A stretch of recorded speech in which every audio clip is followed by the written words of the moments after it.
குர்ஆனை படிக்க தெரியாத சமூகம். இதை விட வேற கேவலம் என்ன இருக்கு?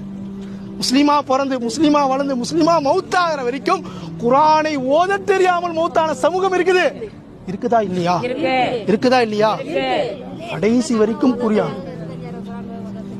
எந்த வகையிலும் ஆண்கள் பெண்களை விட கேவலமானவர்கள் கிடையாது.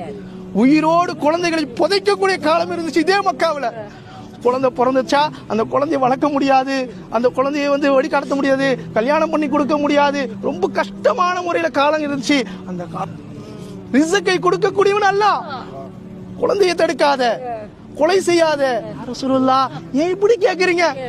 யா ரசூலுல்லாஹ் ஏன் இப்படி கேக்குறீங்க? எப்படி தலை வரணும், எப்படி நடக்கணும், எப்படி பேசணும், எப்படி பார்க்கணும், எப்படி செருப்பு போடணும், எப்படி பாத்ரூம் போனா சுத்தப்படுத்தணும், எதையுமே விட்டு வைக்கல. எல்லாத்தையும் சொன்னீங்க. திருக்குறளே நான் பெரிய பணக்காரன், நான் லட்சாதிபதி, நான் கோடீஸ்வரன்.